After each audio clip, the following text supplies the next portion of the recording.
Hello students, कैसे हैं आप लोग। चलिए आज का क्लास शुरू करते हैं। क्लास 12 बायोलॉजी का ये एक्सरसाइज 2 का है। पुष्पी पादपों में लैंगिक प्रजनन, जिसके वस्तुनिष्ठ प्रश्न लेकर आज हम आए हैं, जो कि आपके लिए काफ़ी महत्वपूर्ण है। आप इसको ज़रूर याद कीजिएगा। चलिए आज की क्लास शुरू करते हैं। पहला क्वेश्चन है, कमल में परागण किसके द्वारा होता है। कमल में परागण किसके द्वारा होता है। आपके ऑप्शन है जल द्वारा, वायु द्वारा, कीट द्वारा या इन सभी के द्वारा। जल में परागण इनमें से किसके द्वारा होता है। तो इसका आंसर है जल द्वारा। जी हाँ, इसका आंसर है जल द्वारा। चलिए अगला क्वेश्चन देखते हैं। पराग से अगुणित पौधों का विकास क्या कहलाता है। पराग से अगुणित पौधों का विकास क्या कहलाता है। आपके ऑप्शन है इमैस्कुलेशन, पार्थेनोकार्पी, एंड्रोजेनेसिस या सोमैटिक हाइब्रिडाइजेशन। तो इसका आंसर होगा ये लास्ट वाला ऑप्शन, सोमैटिक हाइब्रिडाइजेशन। जी हाँ। चलिए अगला क्वेश्चन देखते हैं। पौधों का ऐसा कौन सा भाग है जिसमें एक के अंदर दूसरी पीढ़ी होती है। जी हाँ, पौधों का ऐसा कौन सा भाग है जिसमें एक के अंदर ही दूसरी पीढ़ी भी होती है। आपके ऑप्शन है अंकुरित परागकण, बीज, अनिषेचित बीजांड या भ्रूण। इनमें से ये कौन सा भाग है जिसमें एक के अंदर ही दूसरी पीढ़ी भी उपस्थित होती है। तो इसका आंसर होगा बीज। जी हाँ, बीज वह भाग है जिसमें एक के अंदर ही दूसरी पीढ़ी भी उपस्थित होती है। चलिए अगला क्वेश्चन देखते हैं। स्वपरागण का एक दुर्गुण है, यानी स्वपरागण। परागण के जो दो प्रकार हैं, परपरागण और स्वपरागण। तो स्वपरागण का एक दुर्गुण है। इनमें से कौन सा एक स्वपरागण का दुर्गुण है। आपके ऑप्शन है एक लिंगता, डाइकोगेमी, हीटेरोस्टाइली या इनमें से कोई नहीं। इनमें से कौन सा एक दुर्गुण है जो कि स्वपरागण में पाया जाता है। तो इसका आंसर होगा डाइकोगेमी। सॉरी, ये डाइकोगेमी है। ये स्वपरागण का एक दुर्गुण है। चलिए अगला क्वेश्चन देखा जाए। आवृत बीजी में कौन सी संरचना नहीं मिलती। यानी दिए गए ऑप्शन जो हैं उनमें से कौन सी संरचना है जो आवृत बीजियों में नहीं पाई जाती। आपका ऑप्शन है आर्किगोनियम, अंडक, परागकोश या गुरु युग्मकोद्भिद। आर्किगोनियम, अंडक, परागकोश या गुरु युग्मकोद्भिद। इन चारों में से कौन सी संरचना है जो आवृत बीजी में नहीं पाई जाती। तो इसका आंसर होगा आर्किगोनियम नामक संरचना। ये आवृत बीजी में नहीं पाई जाती। चलिए अगला क्वेश्चन देखा जाए। सामान्य आवृत बीजीय भ्रूणकोश होता है, यानी किस प्रकार का होता है। सामान्य आवृत बीजी जिसमें बीज के ऊपर कोई आवरण हो, उसका भ्रूणकोश कैसा होता है। एक कोशिकीय, द्विकोशिकीय, 5 कोशिकीय या 7 कोशिकीय। इनमें से आवृत बीजी का भ्रूणकोश किस प्रकार का होता है। तो इसका आंसर हो जाएगा 7 कोशिकीय। जी हाँ, 7 कोशिकीय। चलिए अगला क्वेश्चन देखा जाए। बीजांड के वृंत को क्या कहते हैं। जी हाँ, बीजांड के वृंत को क्या कहते हैं।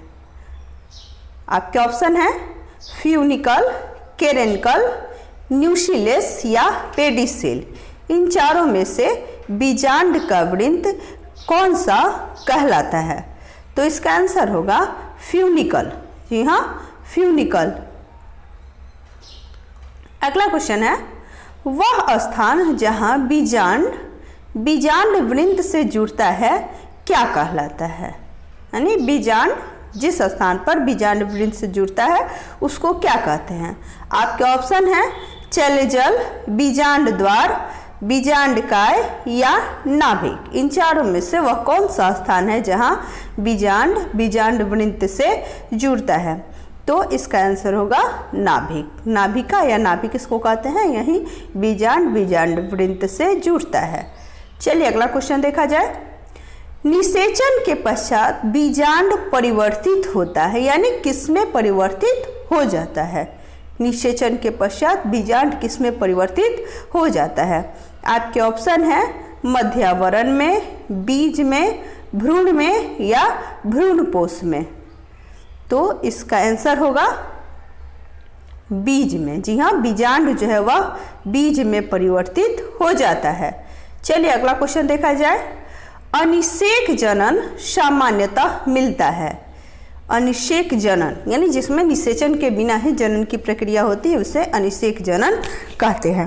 तो इसमें अनिषेक जनन किसमें सामान्यतः मिलता है? आपके ऑप्शन है अंगूर में, आम में, नींबू में या लीची में। इन चारों में से अनिषेक जनन किस में होता है? तो इसका आंसर होगा अंगूर में। जी हाँ, अंगूर में सामान्यतः अनिषेक जनन होता है। अगला क्वेश्चन है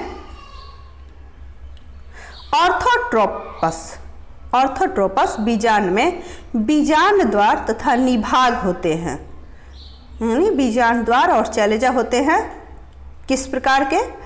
आपके ऑप्शन है बीजांड वृंत से तिरछे, बीजांड वृंत से 90 डिग्री पर, बीजांड वृंत से सीधी रेखा में या बीजांड वृंत के समानांतर। तो इसका आंसर होगा बीजांड वृंत से सीधी रेखा में। जी हाँ, बीजांड वृंत से सीधी रेखा में। चलिए अगला क्वेश्चन देखते हैं। बीजांड में अर्धसूत्री विभाजन होता है, यानी बीजांड की किस संरचना में अर्धसूत्री विभाजन होता है? आपके ऑप्शन है बीजांडकाय, गुरु बीजाणु मातृ कोशिका में, गुरु बीजाणु में या आर्की स्पोरियम में। इन चारों में से किस में अर्धसूत्री विभाजन होता है? तो इसका आंसर हो जाएगा गुरु बीजाणु मातृ कोशिका में, इसमें अर्धसूत्री विभाजन होता है। चलिए अगला क्वेश्चन देखा जाए। सामान्यतः कैप्सेला में भ्रूणपोष होता है। जी हाँ, सामान्यतः कैप्सेला में भ्रूणपोष होता है। किस प्रकार का? आपके ऑप्शन हैं हिप्लॉइड यानी अगुणित, डिप्लॉइड द्विगुणित, ट्रिप्लॉइड त्रिगुणित या टेट्राप्लॉइड यानी बहुगुणित। तो इसका आंसर हो जाएगा ट्रिप्लॉइड यानी त्रिगुणित। कैप्सुला में भ्रूणपोष त्रिगुणित होता है। चलिए अगला क्वेश्चन देखा जाए। आवृत बीजी में कौन सी संरचना नहीं मिलती है? आवृत बीजी में कौन सी संरचना नहीं मिलती है? इनमें से कौन सी संरचना है जो आवृत बीजी में नहीं मिलती? आपके ऑप्शन है आर्कीगोनियम, अंडप, परागकोश या गुरु युग्मकोद्भिद। इन चारों में से आवृत बीजी में कौन सी संरचना नहीं मिलती? तो इसका आंसर हो जाएगा आर्कीगोनियम। हाँ जी हाँ, पहला ऑप्शन आर्कीगोनियम, ये आवृत बीजी में नहीं मिलती। चलिए अगला क्वेश्चन। टोटीपोटेंसी है, यानी टोटीपोटेंसी क्या है? आपके ऑप्शन है माध्यम में फूल से फल का विकास, माध्यम में कोशिका से अंग का विकास, माध्यम में कोशिका से जीव का विकास या माध्यम में ऊतकों का कोशिकाओं से विकास। तो इसका आंसर हो जाएगा माध्यम में कोशिका से जीव का विकास। जी हाँ, ये तीसरा जो है, तीसरा ऑप्शन यही होगा, माध्यम में कोशिका से जीव का विकास। इसको टीटोपोटेंसी कहते हैं। चलिए अगला क्वेश्चन देखा जाए। किसने सिद्ध किया कि कोशिका टोटोपोटेंट होती है? यानी किस वैज्ञानिक ने यह सिद्ध किया कि कोशिका जो है वह टोटोपोटेंट होती है? आपके ऑप्शन है व्हाइट ने, स्क्रूग ने, मिलर ने या स्टीवार्ड ने। इन चारों में से किसने सिद्ध किया कि कोशिका टोटोपोटेंट होती है? तो इसका आंसर हो जाएगा स्टीवार्ड ने। इन्होंने ही सिद्ध किया कि कोशिका टोटोपोटेंट होती है, यानी माध्यमिक कोशिका से जीव का विकास होता है। चलिए अगला क्वेश्चन देखते हैं। इनमें से किसने एलील नहीं पाया जाता? एलील यानी इनमें से किसमें एलील नहीं पाया जाता? आपके ऑप्शन है शरीफा, लीची, आम या कोई नहीं।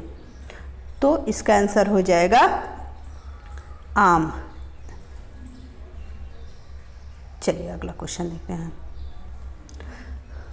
भारत में आवृतबीजी भ्रूण विज्ञान के जनक कौन है? या भारत में आवृतबीजी भ्रूण विज्ञान के जनक किसे कहा जाता है? आपके ऑप्शन है BM जौहरी, BGL स्वामी, RN कपिल या P महेश्वरी। इनमें से कौन से वैज्ञानिक को आवृतबीजी भ्रूण वैज्ञानिक यानी का जनक भारतीय कहा जाता है? तो इसका आंसर हो जाएगा P माहेश्वरी, जिन्हें भारतीय आवृतबीजी भ्रूण विज्ञान का जनक कहा जाता है। चलिए अगला क्वेश्चन। बीज के उस अंकुरन को जिसमें बीज पत्र भूमि से ऊपर आ जाता है क्या कहता है? बहुत से आप लोग बीज देखे होंगे जिसमें बीज जब उसका अंकुरन होता है तो उसका बीज पत्र भूमि से ऊपर आ जाता है। तो आपके ऑप्शन है अधोभूमिक, भूपरिक, सजीव प्रजता या इनमें से कोई नहीं। तो इसका आंसर हो जाएगा भूपरिक या भूमि परिक भी इसको कहते हैं। चलिए अगला क्वेश्चन देखा जाए।